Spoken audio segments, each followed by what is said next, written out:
ವಿವಿಧ ಜಾತಿಗಳಲ್ಲಿ ಸಂಯೋಜಿತವಾದ ಸ್ವರಗಳುಳ್ಳ ವಿಶೇಷ ರಚನೆಗೆ ವರ್ಣ ಅಂತ ಕರೆಯಲಾಗ್ತದೆ. ರಾಗರಂಜಕ ಸ್ವರಗಳು, ವಿಶೇಷ ಪ್ರಯೋಗಗಳು ವರ್ಣದಲ್ಲಿ ಕಡ್ಡಾಯವಾಗಿ ಬರ್ತವೆ. ವರ್ಣದ ಸಾಹಿತ್ಯ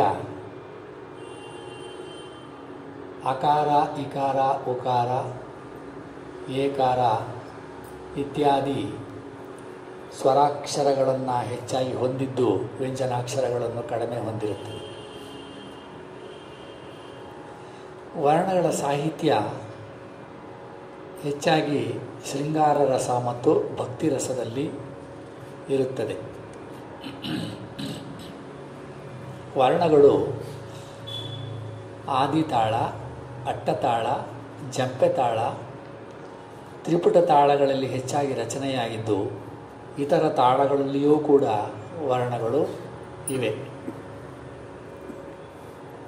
ವರ್ಣದಲ್ಲಿ ಪೂರ್ವಾಂಗ ಮತ್ತು ಉತ್ತರಾಂಗ ಎಂಬ ಎರಡು ವಿಭಾಗಗಳು ಪ್ರತ್ಯೇಕವಾಗಿ ಇದ್ದು, ಪೂರ್ವಾಂಗದಲ್ಲಿ ಪಲ್ಲವಿ, ಅನುಪಲ್ಲವಿ, ಮುಕ್ತಾಯಿ ಸ್ವರಗಳು, ಉತ್ತರಾಂಗದಲ್ಲಿ ಉಪಪಲ್ಲವಿ ಮತ್ತು ಚಿಟ್ಟೆ ಸ್ವರಗಳು ಬರುತ್ತವೆ. ವರ್ಣಗಳನ್ನು ಹಾಡ್ತಕ್ಕಂಥ ಕ್ರಮ ಪಲ್ಲವಿ, ಅನುಪಲ್ಲವಿ, ಮುಕ್ತಾಯಿ ಸ್ವರವನ್ನು ನಿರೂಪಿಸಿ ನಂತರ ಪಲ್ಲವಿಯ ಮೊದಲ ಆವರ್ತವನ್ನು ನಿರೂಪಿಸಿ ಅದೇ ಕಾಲ ಪ್ರಮಾಣದಲ್ಲಿ ಉತ್ತರಾಂಗದ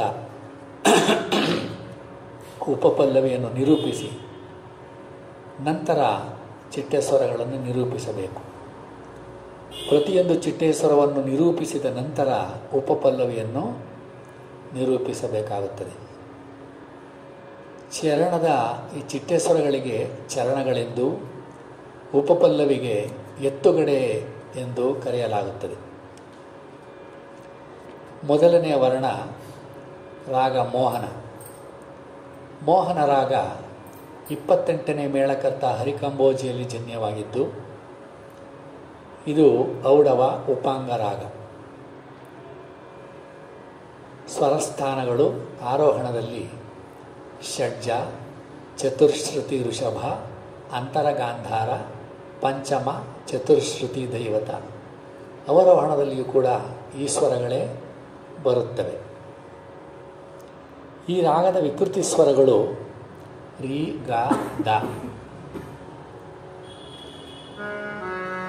ಸ ರಿ ಗ ಪ ದ ಸ, ಸ ದ ಪ ಗ ರಿ ಸ, ಸ ರಿ ಗ ಪ ದ ಸ, ಸ ದ ಪ ಗ ರಿ ಸ, ಸ ರಿ ಗ ಪ ದ ಸ, ಸ ದ ಪ ಗ ರಿ ಸ, ಸ ರಿ ಗ ಪ ದ ಸ, ಸ ದ ಪ ಗ ರಿ ಸ.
ಗ ಪ